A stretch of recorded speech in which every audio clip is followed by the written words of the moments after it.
কেন আমার রুট বাপ সবার সঙ্গে মেলে না। সবাই যখন হাসে তখন আমি কাঁদি, আর যখন সবাই কাঁদে তখন আমি হাসি।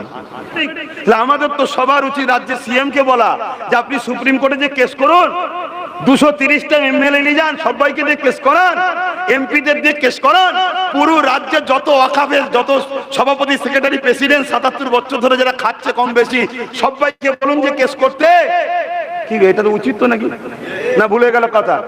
এরপরও যদি কোনো মুসলমানের বলে না তুমি আমার দিদির বিষয়ে বললে কেন, তোর উপরে খোদার গজব হওয়াই দরকার, তোর উপরে খোদার গজব হওয়াই দরকার।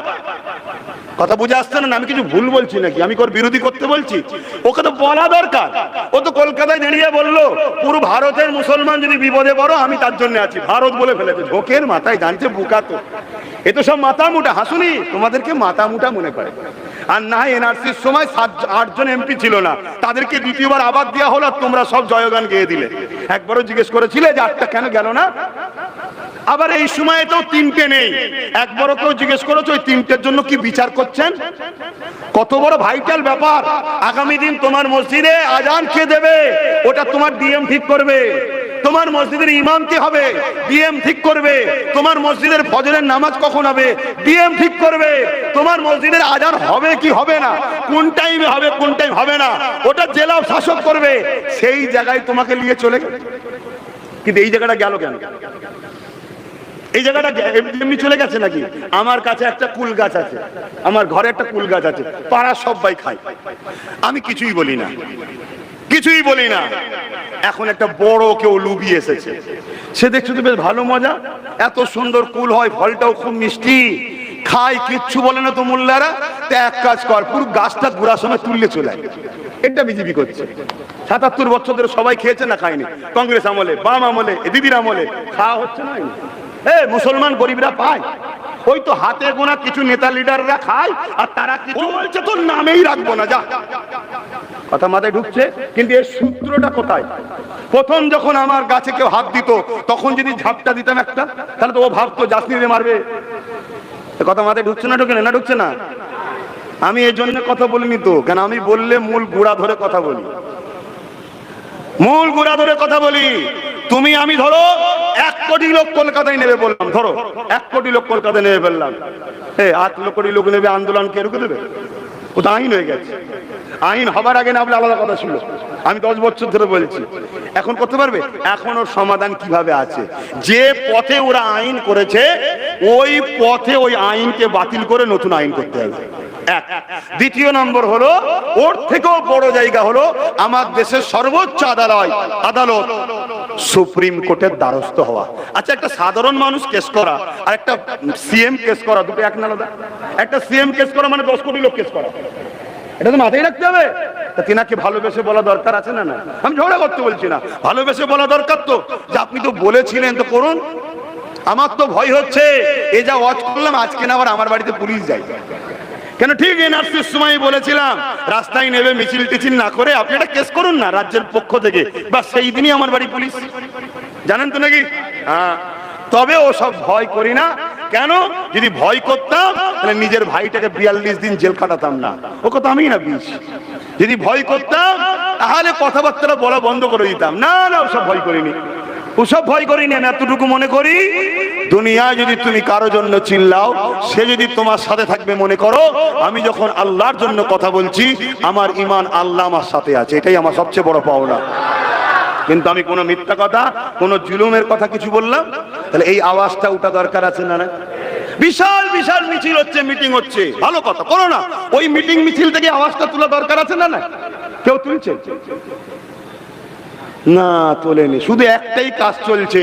কি কাজ? বিগত দিন যা হয়েছে তাই কাজ। ওকে রুখতে একে দরকার, ওকে রুখতে একে দরকার। আরে বেরিয়ে চলে গেল, এখন আর রুখে কি করবি? এখন আপনি কি করছেন কৃতিত্ব সেটা দেখান। সময় আছে, সময় আছে। কেন? আমার রুট বাপ সবার সঙ্গে মেলে না। সবাই যখন হাসে তখন আমি কাঁদি, আর যখন সবাই কাঁদে তখন আমি হাসি। এখন দেখছেন না কি হচ্ছে? সব মাথায় হাত দিয়ে বসে পড়েছে, কি হবে কি হবে কি হবে কি হবে। তুমি আজকে যেটা ভাবছো কি হবে, 10 বছর আগে থেকে আমি ভাবছি কি হবে। কিন্তু 10 বছর ধরে সমাজ আমাকে দালাল থেকে শুরু করে বাপ মা তুলে গাল দিয়া থেকে শুরু করে কি না বলতে বাদ দিয়েছে, কি করেছে না করেনি। এখন হাত কেটে গেছে, এবারে কি হবে কি হবে। আমি বলেছিলাম আগে লোহার গ্লাভস পরেলে তারপরে তুই কাজে লাগ, দেখবি হাত নষ্ট হবে না। তো যাক, এরপরও বলবো ভুল যদি ভাঙে ভাঙার মতো ভাঙো, নাই ছিলে করাতে এবারে নিয়ে যে চুলোই না ফেলে দেয়। বুঝতে পারছেন তো নাকি? এতদিন ছিলাম কোথায়? চুলোই, চুলোতে ছিলাম। ওয়াকাফটা খেলো আমাদের নামে ছিল। পাগলামি যদি হয়ে যায়, ভুলভাল যদি হয়ে যায়, একদম পুরো চুলোই কি বলে করাতে ছিলাম, একদম ডাইরেক্ট চুলোতে পড়তে হবে। আর চুলোই ফেলার পরিকল্পনা অলরেডি হচ্ছে। কেন আন্দোলনের নামে যে অসভ্যতা হচ্ছে, আমার ভয় হচ্ছে রাষ্ট্রপতি শাসন না হয়ে যায়। শুনছেন না শোনেন? আর এটা প্ল্যান মাফিকই করা হচ্ছে রাষ্ট্রপতি শাসন করার। বললেই তো খারাপ হয়ে যাব। রাষ্ট্রপতি শাসন করার জন্য আমাদের মতো মুসলমানদের একদল রয়েছে যাদেরকে নাবানো হয়েছে। তোরা না নেবে, শান্ত আন্দোলনের ভেতরে ঢুকে ফিতনা লাগা। সব আন্দোলনকে খারাপ বলছি না, আন্দোলনের উদ্দেশ্য ভালো, কিন্তু ফিতনা করানো হচ্ছে কেন? তখনই আওয়াজ উঠবে, রুকা যাচ্ছে না, রাষ্ট্রপতি শাসন দরকার। আর রাষ্ট্রপতি শাসন না হলে যে হনুমান ঢুকতে চাইছে ঢুকতে পারবে না। কি কথা বলছিলেন জানো? হ্যাঁ, এই বিশাল সবকিছু ধ্বংস হবে, আর তোমার হাতে একটা গাছ আছে, প্ল্যান্ট বা ট্রি তোমার গাছে একটা আছে, ছোট চারা হয়তো। তুমি যদি মনে করো পৃথিবীতে ধ্বংস হয়ে যাচ্ছে, এই গাছটা লেগে কি করব? ইসলাম ওটাকে ইজাজত দেয় না, ওটা কুফরি করা হবে। তুমি হতাশা হয়ে গেলে না, তোমার ডিউটি হলো গাছ লাগানো। বাঁচবে কি বাঁচবে না ওটা তোমার ডিউটি নয়, ওটা হলো সৃষ্টিকর্তার কুদরতি হাতে আছে। কথা মাঝে ঢুকছে না ঢোকে না? অত আইন হয়ে গেছে কি হবে না, না না না, তোমাকে হকের পক্ষে দেশের সর্বধর্মের মানুষকে ভালোবাসা দিয়ে কারো ক্ষতি করে না। কারণ আমাদের লড়াই কি হিন্দুদের সাথে নাকি এই আদিবাসী সাঁওতাল বাগদি খ্রিস্টান দেশবাসীর সাথে লড়াই না। আমাদের বিরুদ্ধে, সংবিধানের বিরুদ্ধে আমাদেরকে যে কষ্ট দিয়েছে সে দুটো অন্যায় করেছে। এক, আমাদের উপর জুলুম করেছে, দ্বিতীয়, আমাদের উপর জুলুম করার থেকেও বড় জুলুম আমার দেশের লাখো মানুষের রক্তে শহীদ হওয়া ভারত, সেই ডক্টর বাবা সাহেব আম্বেদকরের সংবিধানকে মিটাতে চেয়েছে। কথা মাথায় ঢুকছে? আবার বলছি, কথা মাথায় ঢুকছে তো নাকি? হ্যাঁ, সংবিধানের অস্ত্র যতদিন তোমার হাতে থাকবে, জেনে রেখে দিও, ততদিন তুমি ভারতবর্ষের যে কোনো কোণাতে তুমি কিন্তু মাথা তুলে থাকতে পারবে। আর সংবিধানের অস্ত্র যেদিন শেষ হয়ে যাবে, মাত্র 10% লোক ভারতে মাথা তুলে থাকবে, বাকি 90% লোক তো দাস দাসী হবে। মুসলমান কি 90% নাকি? তাহলে বাকি কারা? বুঝতে পারছেন তো নাকি? হ্যাঁ, বাকি সবাই এমনি তো দেখুন না, ফুটপাতে রাস্তার ধারে ইদিক উদিক থাকারও ঠিক নেই, আর নেই কেন? ওরা কি অপরাধ করেছে? গরিব নাকি আমার দেশ? হ্যাঁ, আমার দেশ অর্ধেক পৃথিবীকে খাওয়ায়। আমার দেশ কি বলুন? অর্ধেক পৃথিবীকে আমার দেশ সবজি দেয়, খাদ্য দেয়। তাহলে আমার দেশ গরিব নাকি? এটা আমাদের গর্ব হওয়া দরকার, ঠিক না বেটি? কিন্তু দুর্ভাগ্য, মাথায় সব বসে আছে। কথা মাথায় ঢুকছে না ঢোকে না? একটা দেশের, আমার দেশ এত নিরাপত্তার সাথে থাকে, একটা দেশ থেকে সামান্য জিনিস বাইরে চলে যেতে পারে না, বড় বড় মানুষগুলো বাইরে পালাচ্ছে। সেটিং না থাকলে পালাই কি করে? কথা কিছু বুঝতে পারছেন তো নাকি? হ্যাঁ, তো সেই জায়গাতে ভাই মায়ুস হলে হবে না, আন্দোলন করতে হবে, আইনের অস্ত্র দ্বারা আইনকে কাটতে হবে। আমার যতটুকু ক্ষমতা আছে দেশের স্বার্থে, সংবিধানের স্বার্থে এবং আমাদের ভালোবাসা, ইমান, ধর্ম, সেই ধর্মের স্বার্থে আমি আইনের অস্ত্রতে হাত দিচ্ছি, তার দ্বারা যা করার করছি। কথা বুঝে আসছে? দ্বিতীয় নম্বর, যেখানে আমি যাচ্ছি, যাকে পাচ্ছি, আগে প্রথম বুঝাচ্ছি যে আন্দোলন করতে হবে। এই আন্দোলনটা হট করে নেবে আমার প্রতিবেশী ভাইয়ের উপরে আঘাত না হয়ে যায়। কারণ নবী বলেছে যে প্রতিবেশীকে ভালোবাসে না সে নবী, আমার নবী আমার উম্মত নয়। আর ভারতবর্ষে প্রত্যেকটা মুসলমানের প্রতিবেশী হলো হয় হিন্দু, নাই আদিবাসী, নাই সাঁওতাল, নাই বাগদি, কোনো না কোনো ধর্মের লোক। নবী বলছে যে প্রতিবেশীকে ভালোবাসে না সে আমার উম্মত নয়। কথা মাথায় ঢুকলো? তাহলে ইসলাম কত বড় মেসেজ দিয়েছে। তাহলে সেই জায়গায় প্রথম আমি ট্রেনিং দিয়ে সব ভাইকে ঝালাই করছি, বোঝাচ্ছি। আর যারা বিরোধী করেছিল অনেকে তার মধ্যে থেকে সব লাফালাফি করছে, দেখি কে কি করে দেখি না, লাস্ট ইনশাল্লাহ হবে, ছাড় নেই। বলুন বলুন, ছাড় নেই। কেন? সংবিধানের ওপরে কোনো বেটা নয়, দেশের ওপরে কোনো বেটা নয়। তোমার পীরের বেটা হতে পারি আমিও দেশ ও সংবিধানের ওপরে না না না, এটা অনেক রক্তের বিনিময়ে দেশ স্বাধীন হয়েছে। তার মধ্যে মুসলমানও আছে, হিন্দু আছে, শিখ আছে, পাঞ্জাবি আছে, আদিবাসী আছে, ভিন্ন ধর্মের আছে, সবাই আমরা ভাই ভাই, বাপ আদম মা হাওয়ার ছেলে। হ্যাঁ, আমার ধর্ম ইসলাম, কারো ধর্ম অন্য কিছু, সে তার ধর্ম তার উৎসবকে নিয়ে থাকবে, ওটা নিয়ে আমার মাথা ব্যথাও নয়, বাধাও নয়, আলোচনাও নয়। কিন্তু আমি আমার ধর্ম আমার উৎসবকে নিয়ে চলবো। কিন্তু এর পরে বাইরে যখন বেরোবো, সমাজ নীতিতে, কি বলে, সমাজ নীতিতে, পরিবেশ নীতিতে, প্রতিবেশী নীতিতে, মানব বন্ধন নীতিতে আমরা সবাই কিন্তু আল্লাহর সৃষ্টি, বাপ আদম মা হাওয়ার ছেলে মেয়ে, মিলে মিশে থাকবো, কারবার করব, ব্যবসা করব, একে অপরকে সহযোগিতা করব। এটা আমাদের দায়িত্ব। কিছুদিন আগে একজন বলছিল বিশেষ একটা ধর্মের ভাইদেরকে, মুসলমানদের সঙ্গে তোমরা মিশবে না। শুনেছেন না শোনেননি? ওকে ইমিডিয়েটলি অ্যারেস্ট করা দরকার ছিল, কিন্তু অ্যারেস্ট হবে না। কেন? এই জন্য অ্যারেস্ট হবে না, ওদের বাপ দাদারা সব প্রশাসনকে কন্ট্রোল করে। কথা মাথায় ঢুকছে না, ঢুকে না? আর আমরা কি বলবো? সবাই মিলে মিশে থাকো, এদের চক্রান্তে পরে ভাগ হওনি, আমাদের বাড়ি নোটিশ আসবে। কেন? ভাগ না হলে ব্রিটিশের যেমন লাভ ছিল না, এদেরও লাভ নাই। কথা কিছু মাথায় ঢুকছে না, ঢোকে নেই? হ্যাঁ, ক্লিয়ার কথা। আপনারা কি আসালে বসেছিলেন আমি জানি না। আল্লাহ আমাকে যতটুকু বললো আমি বললাম। আল্লাহ যতটুকু বলালেন আমি বললাম। যদি ইচ্ছা করে কোনো ভুল ভ্রান্তি হয় তার তো ক্ষমা নেই, যদি অইচ্ছাকৃত কোনো ভুল ভ্রান্তি হয়ে যায় আল্লাহ যেন ক্ষমা করে। বলুন আমিন। আপনারা খুশি হলেন কি কষ্ট পেলেন জানি না, এরপরও বলছি আমি কাউকে ব্যক্তিগত আঘাত দিতে চাইনি। হক কথা বলতে গিয়ে কারো যদি গায়ে লেগে যায় আমার কিছু করার, সালাম দেবো, ইয়া নবী। কথা কিছু বুঝাতে পারছি? এই যে মসজিদে আকসা, এই মসজিদে আকসার একটা বৈশিষ্ট্য আছে। ওই বৈশিষ্ট্যটা হলো এটা, মসজিদে আকসা যার হাতে থাকে পুরো পৃথিবীতে তার হুকুমত চলে। বুঝতে পারছেন? অ্যাকচুয়ালি মসজিদে আকসাকে আজকে আমেরিকা কবজা করে রেখেছে মূলত। দেখছি সামনে নেতানিয়াহু, কিন্তু মূলত এর পিছনে সব থেকে বড় কালপিট যে বদমাইশ, সেটা হলো আমেরিকার বর্তমান যে শাসক রয়েছে বা XYZ। কথা বুঝে আসছে? কেন টার্গেট হলো মসজিদে আকসার একটা বরকত আছে। বরকতটা হলো এটাই, মসজিদে আকসা যার কবজায় পৃথিবীতে তার হুকুমত চলে। ইতিহাস বলছে মসজিদে আকসা হযরতে নবী সুলাইমান আলাইহিস সালামের নেতৃত্বে তৈরি হয়েছিল। মসজিদে আকসা সুলাইমান আলাইহিস সালাম, তার আগেও হয়েছে, আমি উনি ভিত্তিবাদ যে করেছে, সুলাইমান আলাইহিস সালাম পুরো পৃথিবীর উপরে রাজত্ব চালিয়েছে। জোরে বলুন সুবহানাল্লাহ। এই মসজিদে আকসা হযরতে নবী দাউদ আলাইহিস সালাম তিনারও হাতে ছিল, তিনারও হুকুমত চলেছে। এই মসজিদে আকসা হযরতে নূহ বিন ইউসা, তিনি যিনি ইরাকে মাজার আছে, আল্লাহ করে ওনার দরবারে আল্লাহ হাজির করেছে, ওই হুজুরের নবীর দরবারে, তিনিও দখল করেছে। এই মসজিদে আকসাকে আবার কখনো কখনো বিভিন্ন গোত্র দখল করেছে। যেমন তাদের মধ্যে থেকে রোম সম্রাট সে একবার দখল করেছে, সেলিবিয়ারা দখল করেছে, আগে নবী আলাইহিস সালামদের সময়তে আরো অনেকে দখল করেছে। যখন যার কবজায় ছিল পুরো পৃথিবীতে তাদের দাবদাবা ছিল। জোরে বলুন সুবহানাল্লাহ। আল্লাহ পাক মসজিদে আকসাতে ইসলাম ও মুসলমানদের ঘরে রেখেছে সব সময়, শুনছেন?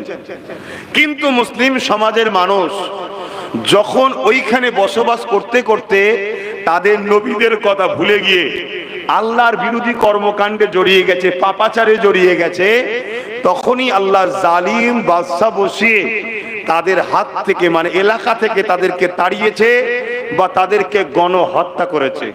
এটা শাস্তিও বলতে পারেন। সেই মসজিদে আকসা বেদখল হয়েছে।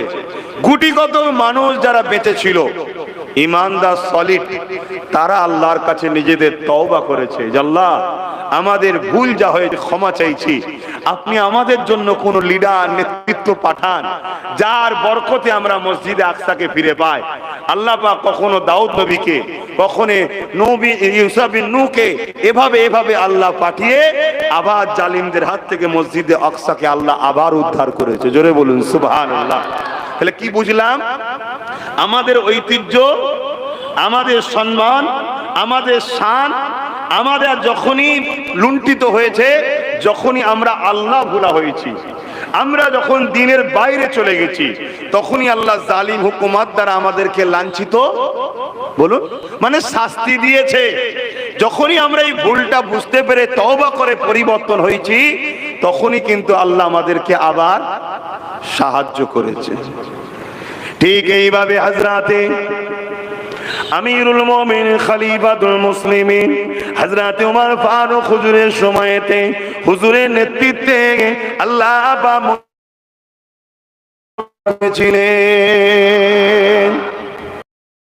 এই নওজোয়ান তরুণেরা, মসজিদে আকসা চতুর্দিকে মানুষ বসবাস করে, শান্তি মনোরম পরিবেশ তৈরি হয়েছে, মানুষ নিরাপদে বসবাস করতে লেগেছে, আল্লাহ দাসত্ব করতে লেগেছে, ইনসাফ করতে লেগেছে, ইনসানিয়াত করতে লেগেছে, বড়দের সম্মান, ছোটদের স্নেহ, এক কথায় মানুষগুলো ইসলামের উপরে জীবন যাপন করতে লেগেছে।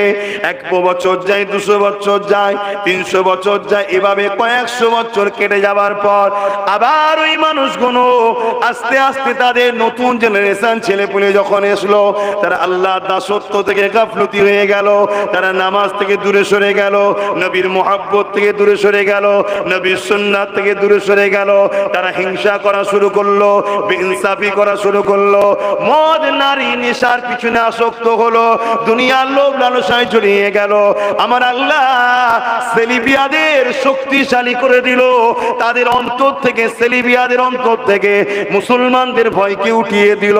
সেলিবিয়াদের আক্রমণেতে ওই মসজিদে আকসা আবার পরাজিত হয়ে গেল। এইভাবে মুসলমানদেরকে কচুকাটা করলো, মুসলমানদের উপরে অনেক জুলুম অত্যাচার করলো। মুসলমানদের মধ্যে থেকে যারা বেঁচে ছিল, তারা তাদের ভুলটা বুঝতে পেরে আল্লাহ দরবারে রুকু দিতে লাগলো, সিজদা দিতে লাগলো, তওবা ইস্তেগফার করতে লাগলো, দয়ার নবীর ওসিলা দিয়ে ক্ষমা চাইতে লাগলো। আল্লাহ তাদের দোয়াকে কবুল করে নিয়ে ওই সময়তে একটা সন্তান আল্লাহ দুনিয়ায় পাঠালে, যার নাম হলো সালাউদ্দিন আইয়ুবী। আস্তে আস্তে বড় হলেন, 7 বছর বা 9 বছর বয়স, বাজারে গেছে চাচার সাথে। একটা ব্যক্তি খুব সুন্দর একটা কারুকার্যওয়ালা মসজিদের মেম্বার তৈরি করেছিল। আমি একটু আলোচনা করছি বর্তমান পরিস্থিতিকে সামনে রেখে, আপনারা শুনছেন তো নাকি? এটা ইতিহাস বলছি, সেই ইতিহাস আপনাদেরকে জানতে হবে। ইতিহাস কেন ঘটে? নিউ জেনারেশন যাতে ইতিহাস থেকে শিক্ষা পায়। যদি ইতিহাস না জানার প্রয়োজন না থাকে, ইতিহাসের যদি গুরুত্ব না থাকে, তাহলে আমার আল্লাহ কোরআনে কি দরকার ছিল? কোরআনকে যদি 4 পার্টে ভাগ করা যায়, 4 হিস্সায়, 3 হিস্সা হলো পূর্বের নবীদের জীবন ইতিহাস আল্লাহ শুনিয়েছে। জোরে বলুন সুবহানাল্লাহ। কেন? ইতিহাস থেকে জ্ঞান পাওয়া যায়। আর ওই জাতি খুব শীঘ্রই ধ্বংস হবে যে জাতি তার ভবিষ্যৎ নিয়ে ভাবে না। আমার নবী পাক সাল্লাল্লাহু আলাইহি সাল্লাম আজকে যা ঘটছে 1450-1500 বছর আগে সাহাবাদেরকে বক্তব্য দিয়ে গেছে না, যায় না? কেন দিয়েছিল নবী? সেই সময় তো ঘটেনি না। নবী আগামী কিয়ামত পর্যন্ত যা উম্মার উপরে হবে তার সব কিছু গাইডলাইন দিয়ে গেছে, নবী ছেড়ে দিয়ে বসে আছে। এজন্য আজ আমাদের দুর্দশা। আছে কোথায় আমাদের কাছে নবী? নবীর আলোচনাই নাই। সমাজের বুকে লাখো কোটি মাহফিল হচ্ছে, বড় বড় তাফসীরুল কোরআনের মাহফিল হচ্ছে, আমার নবীর আজমাত নিয়ে, আমার নবীর শান নিয়ে, আমার নবীর মাকাম নিয়ে, আমার নবীর রিফাত নিয়ে, আমার নবীর মেরাজ নিয়ে, আমার নবীর খতমে নবুয়ত নিয়ে, আমার নবীর রিসালাত নিয়ে, আমার নবীর কি বলে নুরিয়াত নিয়ে, আমার নবীর এই বিষয়গুলো সমাজের কাছে আলোচনাই হয় না। অথচ রাসূল হলো ঈমান। আর নামাজ, রোজা, দাড়ি, টুপি, হজ, যাকাত, মসজিদ, মাদ্রাসা, কোরআন তেলাওয়াত, দান খায়রাত করে, এগুলো সব আমল। নবী হলো চাকরি, বাকিগুলো হলো সব ডিউটি। চাকরি নেই, ডিউটি করে মরছি আমরা, এজন্যই তো আজকে আমাদের দুর্দশা। আসো, সমাধান নেই কি বলেছে? সব সমস্যার সমাধান আছে। এক মঈনুদ্দিন আজমিরিকে পুরো জালিমরা মিলে চেয়েছিল রুকার। মঈনুদ্দিন আজমিরি কি বিশাল বাহিনী নিয়ে এসেছিল নাকি? কথা বলেন, বিশাল বাহিনী নিয়ে এসেছিল না। মঈনুদ্দিন আজমিরি কি নিয়ে এসেছিল? হযরতে মুসা আলাইহিস সালামকে যখন আল্লাহ বলেছিলেন, মুসা ফিরআউন বড় জুলুম করছে, ওর কাছে যাও, যে বলো বড্ড বাড়াবাড়ি করছে, ওকে শুধরাতে বলো। মুসা নবী কি AK-47 নিয়ে, কামাল নিয়ে, বোম বন্দুক নিয়ে আর একদম পুরো ফোর্স নিয়ে গেছিল নাকি? হ্যাঁ, আরে মুসা নবী আর মুসা নবীর ভাই হযরতে বলবেন তো হারুন আলাইহিস সালাম, ইনারা দুজন ছাড়া তার কেউ নেই। তাহলে কি করে গিয়েছিল? মুসা নবী আল্লাহর কাছে বলেছিলেন, আমি হাফেজ নই তো, তাই কোরআনের আয়াত সবসময় স্মরণে থাকে না। আর তারপরে এই 2 তারিখের পর থেকে আমি একটু মানসিক দিক দিয়ে খুব কষ্টের মধ্যে আছি, যে আমার জাত ঘুমিয়ে ঘুমিয়ে নতুন প্রজন্মের জন্য শেষ করে দিয়ে গেল। কথা বুঝে আসছে না? এজন্য সম্পূর্ণ দোষী। আমাকে যদি বলেন 100-র মধ্যে 100% দোষ হলো মুসলমানের। এই যে কেন্দ্রে কালা কানুন তৈরি হয়েছে, এর জন্য দোষী কারা? 100% দোষী আমরা দোষী। এ বিষয়ে আজকে বেশি আলোচনা করছে না, কেন অন্য জায়গায় এসেছি। তারপরে একটু টাচ দিচ্ছি, কারণ ধর্মের সাথে জড়িয়ে আছে। তাই আমরা নিজে হাতে করে নিজেদের বাচ্চাদের জন্য কাফন কিনে দিয়ে যাওয়া দরকার। আর না হয় প্যালেস্টাইনের মানুষের মতো ওই তেরপল দিয়ে, ছিঁড়া চটপট দিয়ে, কম্বল টম্বল পরিয়ে জড়াবে। তুমি যাই করো, আগামী দিন প্যালেস্টাইনে যা হয়েছে তোমাদের সাথে হতে চলেছে। গত 10 বছর আগে বলেছিলাম ওয়াকাফ যাচ্ছে, গেছে। আর আজকে বলে যাচ্ছে আগামী 2-3 বছরের মধ্যে তোমরা দেখে নেবে প্যালেস্টাইনবাসীর মতো তোমাদের সঙ্গে ঘটছে। বেশি না, 2-3 বছরের মধ্যে দেখতে হবে তোমরা, ইনশাল্লাহ। কথা বুঝে আসছে না? নাই। এবার যদি বলেন লুকার কি রাস্তা নেই, কে বলেছে রাস্তা নেই? কে বলেছে রাস্তা নেই? 1 মাসের মধ্যে রুখে দিয়ে যাবে, 1 মাসের মধ্যে রুখে দিয়ে যাবে। রাস্তা সেই একটাই, সব মোল্লা মলিসা পীর পীরজাদা সবাইকে ছাড়তে হবে, ছেড়ে দিয়ে একটাই রাস্তায় সবাই ধরো, মুহাম্মদ রাসূলের কদমে চলো। মুহাম্মদ রাসূলের কদমে গিয়ে যে মোল্লা মলিসা ইমাম মুফতি বক্তা তোমাকে মুহাম্মদ রাসূলের সঙ্গে জুড়তে চাইছে, তাদের নেতৃত্ব মেনে তাদেরকে জিন্দাবাদ বলো। বাকি সব গাদ্দারকে লাথি মেরে ফেলে দাও, তাহলে তোমরা বাঁচবে না, তোমরা বাঁচতে পারবে না। তোমরা যতই এক করো, তোমরা যত এক বলে আওয়াজ দেবে যে এক হও, এক হও, এক হও, মনে রাখবে তোমাদের পাশে আর একটা বড় শক্তি, যারা তোমাদেরকে ভাই বলে বুকে এখনো রেখেছে, তাদের কানে বীজ দেবে একদল লোক এক হওয়ার জন্য। তোমার ওই আওয়াজ ভুল হচ্ছে, তোমার ওই আওয়াজ ভুল হচ্ছে। তোমার আওয়াজ দরকার সংবিধান বাঁচাবার জন্য এক হও, সংবিধান বাঁচাবার জন্য এক হও। ওয়াকাফ যেমন একটা অন্যায় করে বিল করেছে, তার থেকেও একটা বড় অন্যায় হচ্ছে সংবিধান বিরোধী হয়েছে। কথা মাথায় ঢুকছে না? ঢুকছে না। এখন মোল্লাদের আমার কথা শুনে কি মনে হবে? তোমার কাছে মসজিদের থেকে ওয়াকাফ সংবিধান আগে, মাদ্রাসার থেকে সংবিধান আগে। তুই তো মাথা মোটা গোশ খাওয়া মাথা, এজন্য তোর মাথায় আমার কথা ঢুকবে না। তোর কথা আমার কথা তোর মাথায় ঢুকবে না। মসজিদ যে ভারতবর্ষের জল করে মাথা তুলে আজও দাঁড়িয়ে আছে, এটা জুলুম বন্ধ করলো, সব বন্ধ করে দিল, পুরো ভালো মানুষ হয়ে গেছিল। কিন্তু ওর একটা বন্ধু ছিল হাবিল নাম, সে একদিন ফেরাউনের কান খেলো। কি আমরা যেভাবে পরের বাড়ির মেয়েকে তুলে নিয়েছে জুলুম করি, জোর করে ইজ্জত লি, তোর স্ত্রীর যে কেউ ইজ্জত লাইনের কি মানে আছে? নাউজুবিল্লাহ। শয়তানের মাথায় ঢুকে গেল ভূত, ব্যাস শুরু হয়ে গেল আরো শয়তানি।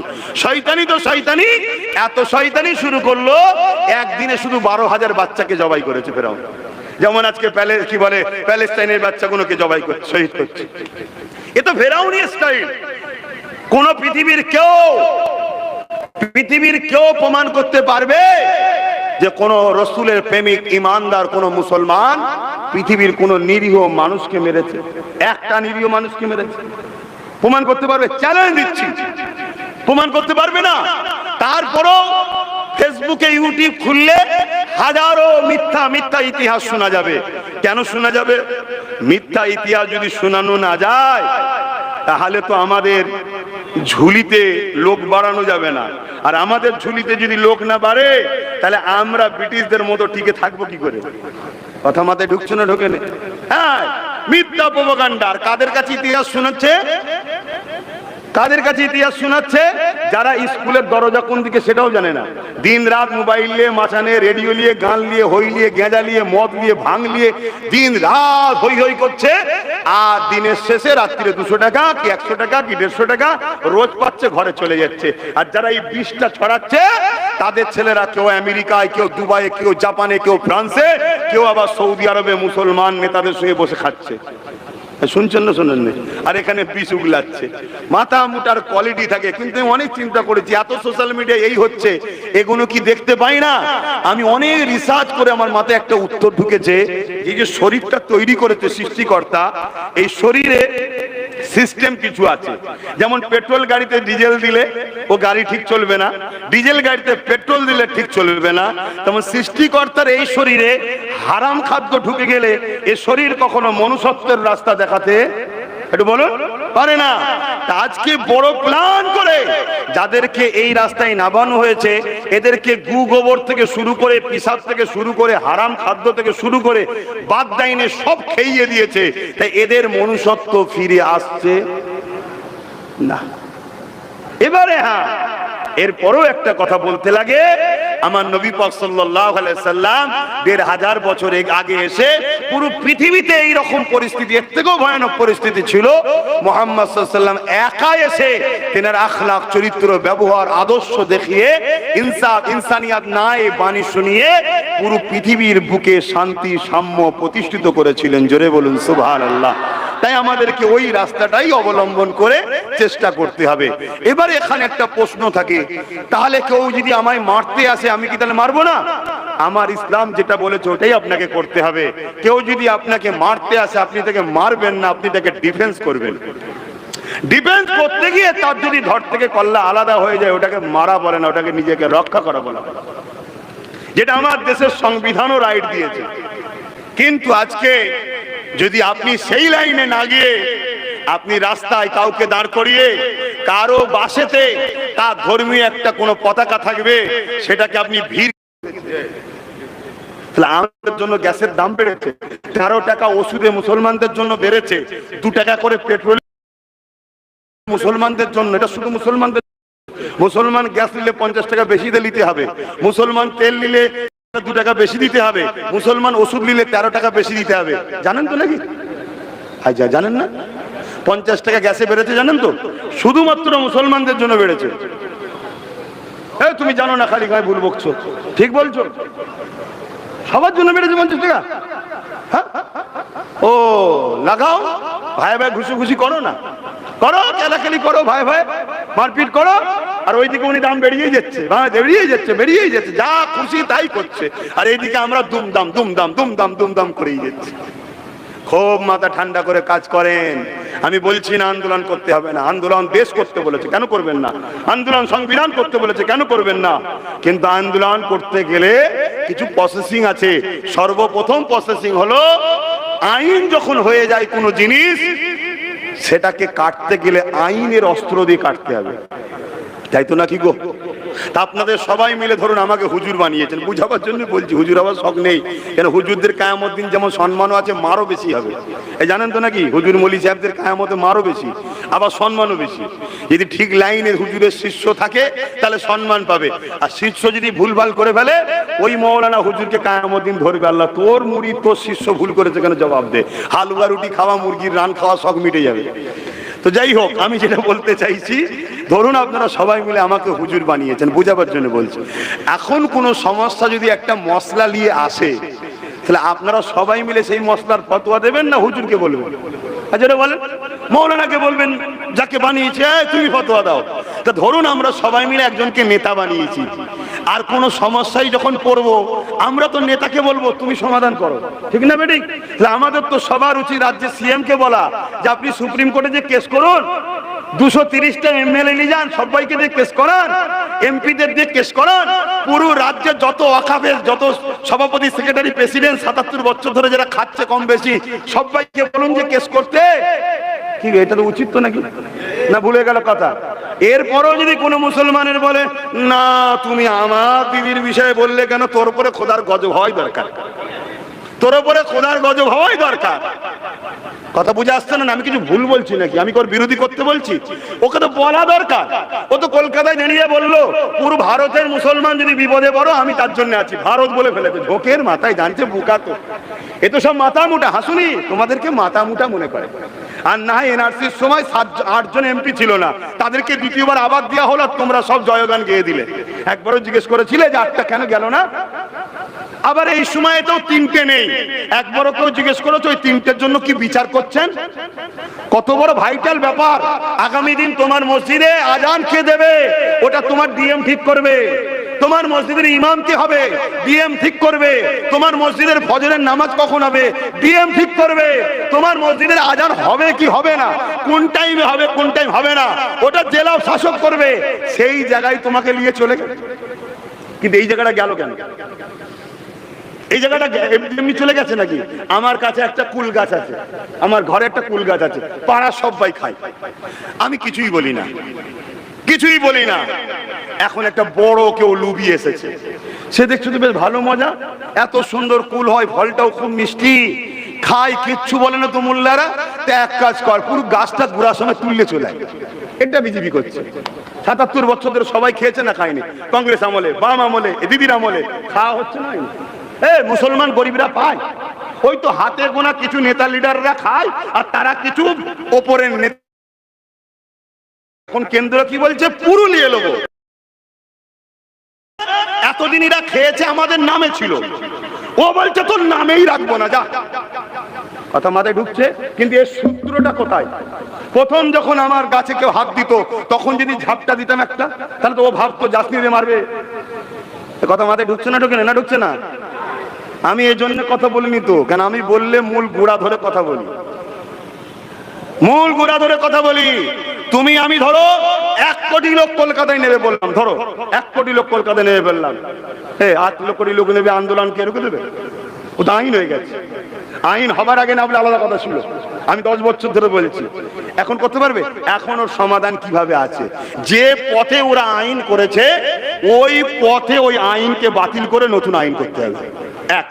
দ্বিতীয় নম্বর হলো, ওর থেকেও বড় জায়গা হলো আমার দেশের সর্বোচ্চ আদালত সুপ্রিম কোর্টের দ্বারস্থ হওয়া। আচ্ছা, একটা সাধারণ মানুষ কেস করা আর একটা সিএম কেস করা দুটো এক না আলাদা? একটা সিএম কেস করা মানে 10 কোটি লোক কেস করা, এটা তো মাথায় রাখতে হবে। তা তিনাকে ভালোবেসে বলা দরকার আছে না? না, আমি ঝগড়া করতে বলছি না, ভালোবেসে বলা দরকার তো, যে আপনি তো বলেছিলেন তো করুন। আমার তো ভয় হচ্ছে এই যা ওয়াচ করলাম আজকে না আবার আমার বাড়িতে পুলিশ যায়। কেন? ঠিক এনআরসির সময় বলেছিলাম রাস্তায় নেবে মিছিল টিছিল না করে আপনি একটা কেস করুন না রাজ্যের পক্ষ থেকে, বাস সেই দিনই আমার বাড়ি পুলিশ। জানেন তো নাকি? হ্যাঁ। তবে ও সব ভয় করি না। কেন? যদি ভয় করতাম তাহলে নিজের ভাইটাকে 42 দিন জেল কাটাতাম না, ও কথা আমি না 20। যদি ভয় করতাম তাহলে কথাবার্তা বলা বন্ধ করে দিতাম। না না, ওসব ভয় করিনি, ওসব ভয় করিনি। আমি এতটুকু মনে করি, দুনিয়ায় যদি তুমি কারো জন্য চিল্লাও, সে যদি তোমার সাথে থাকবে, মনে করো আমি যখন আল্লাহর জন্য কথা বলছি আমার ঈমান আল্লাহ আমার সাথে আছে, এটাই আমার সবচেয়ে বড় পাওনা। কিন্তু আমি কোনো মিথ্যা কথা, কোনো জুলুমের কথা কিছু বললাম, তাহলে এই আওয়াজটা ওটা দরকার আছে না? না, বিশাল বিশাল মিছিল হচ্ছে, মিটিং হচ্ছে, ভালো কথা, করো না। ওই মিটিং মিছিল থেকে আওয়াজটা তোলা দরকার আছে না? না, কেউ তুলছে না? তোলেনি। শুধু একটাই কাজ চলছে। কি কাজ? বিগত দিন যা হয়েছে তাই কাজ। ওকে রুখতে একে দরকার, ওকে রুখতে একে দরকার। আরে বেরিয়ে চলে গেল, এখন আর রুখে কি করবি? এখন আপনি কি করছেন কৃতিত্ব সেটা দেখান। সময় আছে, সময় আছে। এখনো বলে যাচ্ছি, আমার নবী পাকের কাতারে আসেন আমার রাসূলুল্লাহ নীতি আদর্শ, লাকাদ কানা লাকুম ফি রাসূলিল্লাহি উসওয়াতুন হাসানা। আমার নবী পাককে আল্লাহ মডেল বানিয়েছে, সেই নবী পাকের সুন্নাহ অনুযায়ী জীবন গড়ুন। নবী পাককে মডেল বানান। নামাজের বেলায় নবী লীলা, কারবারের বেলায় নবী বাদ, রোজার বেলায় নবী লীলা, সংসারের বেলায় নবী বাদ, হজের বেলায় নবী লীলা, রাষ্ট্র সেবায় নবী বাদ। এই জন্য মুনাফিকি করার জন্য আল্লাহ আমাদের উপরে জালিমকে বসিয়ে আমাদেরকে এবারে টাইট দিচ্ছে, শাস্তি দিচ্ছে। এ যুবকেরা, তরুণেরা, মনে রাখবেন আল্লাহ আমার নবীকে তোমার আমার জন্য মডেল করেছে। ধর্মনীতি তো নবী দরকার, সমাজনীতি তো নবী দরকার, রাষ্ট্রনীতি তো নবী দরকার, এডুকেশন নীতি তো নবী দরকার, বিজনেস পলিসি তো নবী দরকার, সমাজনীতি পরিবার নীতি তো নবী দরকার। হাত্তাকে মুসলমান, তুমি আমি যে রাজনীতি করব, এই রাজনীতি তো নবীকে দরকার। ওই রাজনীতি করা হারাম যে রাজনীতিতে নেশা জাতীয় দ্রব্যকে প্রয়োগ করা হয়, ওই রাজনীতি হারাম যে রাজনীতিতে মানুষের উপরে জুলুম করা হয়, ওই রাজনীতি হারাম যে রাজনীতিতে নিরীহ এমন করে গরিব আনিস খানকে মেরে দেওয়া হয়, ওই রাজনীতি করা হারাম। ওই রাজনীতি যে রাজনীতিতে তিলোত্তমা বোনকে খুন করে মেরে দেওয়া হয়, তার বিচার দেওয়া হবে না, এই রাজনীতি করা ইসলামে জায়েজ নয়। এ যুবকেরা মনে রাখবেন, কেউ যদি মনে করে আমি গণতান্ত্রিক দেশে বাস করছি, তাহলে আমি কি করব? গণতান্ত্রিক দেশে যদি খুনিদের কাজটাও চলতে পারে, চরিত্রহীনদের কাজটাও চলতে পারে, সমাজ বিরোধীদের কাজ চলতে পারে, কেন তোমার আমারটা চলবে না? ইনসাফ কেন চলবে না? ইনসানিয়াত কেন চলবে না? নারীর অধিকার কেন চলবে না? নেশা জাতীয় দ্রব্য বন্ধ করতে হবে, কেন চলবে না? কেন চলবে না ঘুষ বন্ধ? কেন চলবে না লুট বন্ধ? কেন চলবে না? আমার দেশের সার্বভৌমত্বের সঙ্গে যদি কেউ গাদ্দারি করে, সঙ্গে সঙ্গে রাজপথে তুলে ফাঁসি দেওয়া হবে। যদি সে মুদি নামে কেউ টাকা নিয়ে পালিয়ে যায়, তাকেও নিয়ে সে ফাঁসি দেওয়া হবে। কেন দেশের সাথে আমার রাসূলুল্লাহর আদর্শ মেনে কেন এইগুলো করা যাবে না? কথা বলে, এগুলো তো আমার নবীর আদর্শ।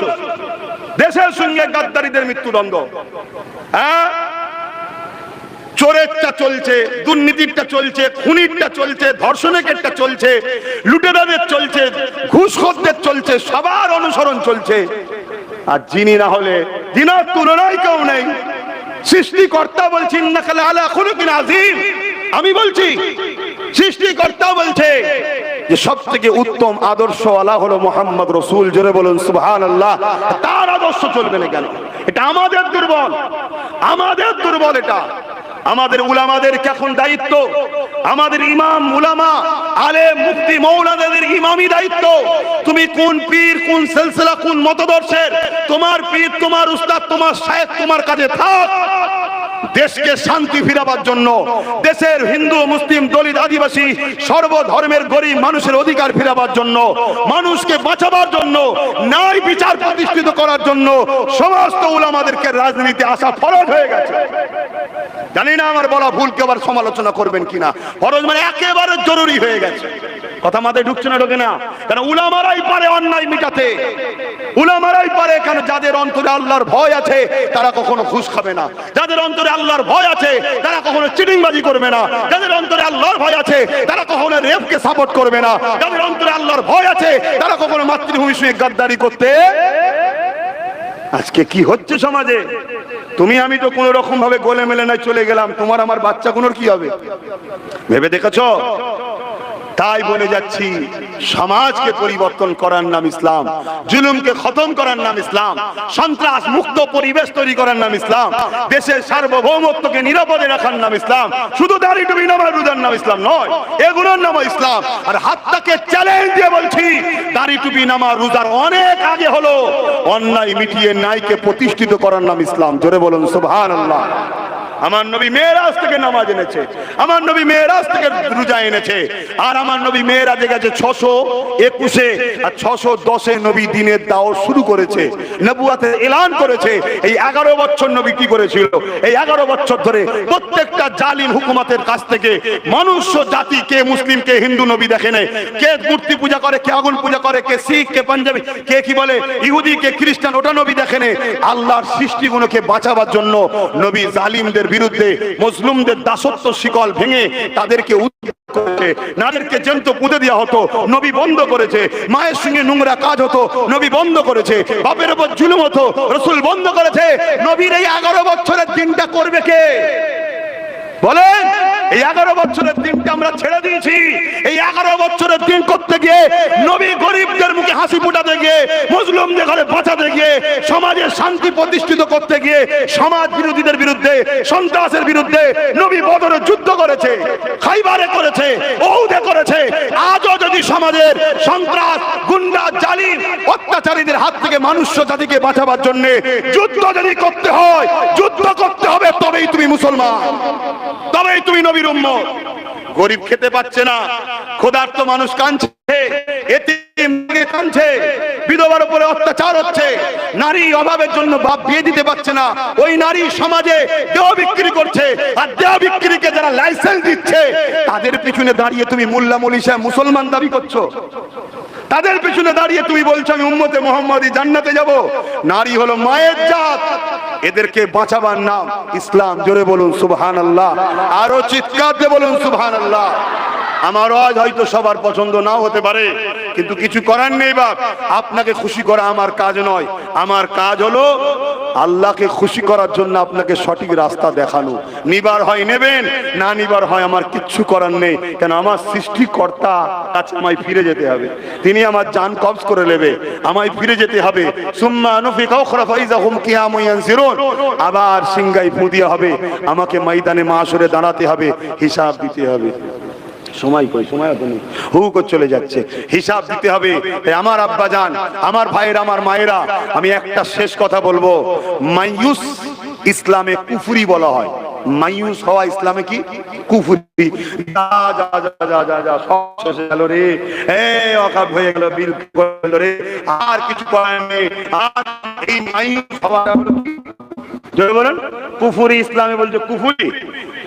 কিয়ামতের দিনে ধরুন কি বলে সিংগাই ফু দেওয়া হয়েছে, আসমানে তারাগুলো ঝরে ঝরে পড়ছে, আসমানগুলো ভেঙে পড়ছে, তারা পাহাড়গুলো তুলোর মতো উঠবে, জানেন তো নাকি? ইজা জুলজিলাতিল আরদু জিলজালাহা সব হবে। আমি ওইদিকে যাচ্ছি না, বড় বড় ভূমিকম্প হবে, আর হবে এই ভূমিকম্প নয়, বিরাট বিরাট ভূমিকম্প হবে। 3টে সব থেকে বড় ভূমিকম্প হবে, তার মধ্যে একটার মধ্যে আমরা আছি, আবার বিছখানে আছি, বুঝতে পারছেন তো নাকি? কবে কি হয় দেখি। যাই হোক, মোমেনের হলেও কি আর না হলেও কি, মোমেনের টেনশন, মোমেনের একটাই চিন্তা, আল্লাহ তুমি রাজি তো, তোমার হাবিব রাজি তো, ব্যাস আলহামদুলিল্লাহ, আর কিছু টেনশন মোমেনের থাকে না। কথা বুঝাচ্ছে? এই রাজি করার জন্য মোমেন কোনোদিন অন্যায়কে আশ্রয় দেয় না, আর জালিমকে কখনো ভয়ও করে না। তো যাই হোক, কি কথা বলছি, কি কথা বলছিলেন যেন? হ্যাঁ, এই বিশাল সবকিছু ধ্বংস হবে, আর তোমার হাতে একটা গাছ আছে, প্ল্যান্ট বা ট্রি তোমার গাছে একটা আছে, ছোট চারা হয়তো। তুমি যদি মনে করো পৃথিবীতে ধ্বংস হয়ে যাচ্ছে, এই গাছটা লেগে কি করব? ইসলাম ওটাকে ইজাজত দেয় না, ওটা কুফরি করা হবে। তুমি হতাশা হয়ে গেলে না, তোমার ডিউটি হলো গাছ লাগানো। বাঁচবে কি বাঁচবে না ওটা তোমার ডিউটি নয়, ওটা হলো সৃষ্টিকর্তার কুদরতি হাতে আছে। কথা মাঝে ঢুকছে না, ঢোকে না? অত আইন হয়ে গেছে কি হবে না, না না না না, তোমাকে হকের পক্ষে দেশের সর্বধর্মের মানুষকে ভালোবাসা দিয়ে কারো ক্ষতি করে না। কারণ আমাদের লড়াই কি হিন্দুদের সাথে নাকি? এই আদিবাসী, সাঁওতাল, বাগদি, খ্রিস্টান, দেশবাসীর সাথে লড়াই না। আমাদের বিরুদ্ধে, সংবিধানের বিরুদ্ধে আমাদেরকে যে কষ্ট দিয়েছে, সে দুটো অন্যায় করেছে। এক, আমাদের উপর জুলুম করেছে, দ্বিতীয়, আমাদের উপর জুলুম করার থেকেও বড় জুলুম, আমার দেশের লাখো মানুষের রক্তে শহীদ হওয়া ভারত, সেই ডাক্তার বাবা সাহেব আম্বেদকরের সংবিধানকে মিটাতে চেয়েছে। কথা মাথায় ঢুকছে? আবার বলছি, কথা মাথায় ঢুকছে তো নাকি? হ্যাঁ, সংবিধানের অস্ত্র যতদিন তোমার হাতে থাকবে, জেনে রেখে দিও, ততদিন তুমি ভারতবর্ষের যে কোনো কোণাতে তুমি কিন্তু মাথা তুলে থাকতে পারবে। আর সংবিধানের অস্ত্র যেদিন শেষ হয়ে যাবে, মাত্র 10% লোক ভারতে মাথা তুলে থাকবে, বাকি 90% লোক তো দাস দাসী হবে। মুসলমান কি 90% নাকি? তাহলে বাকি কারা? বুঝতে পারছেন তো নাকি? হ্যাঁ, বাকি সবাই এমনি তো দেখুন না, ফুটপাতে, রাস্তা ধারে ইদিক উদিক থাকারও ঠিক নেই, আর নেই। কেন? ওরা কি অপরাধ করেছে? গরিব নাকি আমার দেশ? হ্যাঁ, আমার দেশ অর্ধেক পৃথিবীকে খাওয়ায়। আমার দেশ কি বলুন? অর্ধেক পৃথিবীকে আমার দেশ সবজি দেয়, খাদ্য দেয়। তাহলে আমার দেশ গরিব নাকি? এটা আমাদের গর্ব হওয়া দরকার, ঠিক না বেটি? কিন্তু দুর্ভাগ্য, মাথায় সব বসে আছে। কথা মাথায় ঢুকছে না, ঢোকে না? একটা দেশের, আমার দেশ এত নিরাপত্তার সাথে থাকে, একটা দেশ থেকে সামান্য জিনিস বাইরে চলে যেতে পারে না, বড় বড় মানুষগুলো বাইরে পালাচ্ছে। সেটিং না থাকলে পালাই কি করে? কথা কিছু বুঝতে পারছেন তো নাকি? হ্যাঁ, তো সেই জায়গাতে ভাই মায়ুস হলে হবে না, আন্দোলন করতে হবে, আইনের অস্ত্র দ্বারা আইনকে কাটতে হবে। আমার যতটুকু ক্ষমতা আছে দেশের স্বার্থে, সংবিধানের স্বার্থে এবং আমাদের ভালোবাসা, ইমান, ধর্ম, সেই ধর্মের স্বার্থে আমি আইনের অস্ত্রতে ধার দিচ্ছি, তার দ্বারা যা করার করছি। কথা বুঝে আসছে? দ্বিতীয় নম্বর, যেখানে আমি যাচ্ছি, যাকে পাচ্ছি, আগে প্রথম বুঝাচ্ছি যে আন্দোলন করতে হবে। এই আন্দোলনটা হট করে নেবে আমার প্রতিবেশী ভাইয়ের উপরে আঘাত না হয়ে যায়। কারণ নবী বলেছে যে প্রতিবেশীকে ভালোবাসে না সে নবী, আমার নবী আমার উম্মত নয়। আর ভারতবর্ষে প্রত্যেকটা মুসলমানের প্রতিবেশী হলো হয় হিন্দু, নয় আদিবাসী, নয় সাঁওতাল, নয় বাগদি, কোনো না কোনো ধর্মের লোক। নবী বলছে যে প্রতিবেশীকে ভালোবাসে না সে আমার উম্মত নয়। কথা মাথায় ঢুকলো? তাহলে ইসলাম কত বড় মেসেজ দিয়েছে। তাহলে সেই জায়গায় প্রথম আমি ট্রেনিং দিয়ে সব ভাইকে ঝালাই করছি, বুঝাচ্ছি। আর যারা বিরোধী করেছিল অনেকে তার মধ্যে থেকে সব লাফালাফি করছে, দেখি কে কি করে, দেখি না, লাস্ট ইনশাল্লাহ হবে। ছাড় নেই, বলুন বলুন, ছাড় নেই। কেন? সংবিধানের ওপরে কোনো বেটা নয়, দেশের ওপরে কোনো বেটা নয়। তোমার পীরের বেটা হতে পারি আমি, আমিও দেশ ও সংবিধানের ওপরে না। না না, এটা অনেক রক্তের বিনিময়ে দেশটা স্বাধীন হয়েছে। তার মধ্যে মুসলমানও আছে, হিন্দু আছে, শিখ আছে, পাঞ্জাবি আছে, আদিবাসী আছে, ভিন্ন ধর্মের আছে, সবাই আমরা ভাই ভাই, বাপ আদম মা হাওয়ার ছেলে। হ্যাঁ, আমার ধর্ম ইসলাম, কারো ধর্ম অন্য কিছু, সে তার ধর্ম তার উৎসবকে নিয়ে থাকবে, ওটা নিয়ে আমার মাথা ব্যথাও নয়, বাধাও নয়, আলোচনাও নয়।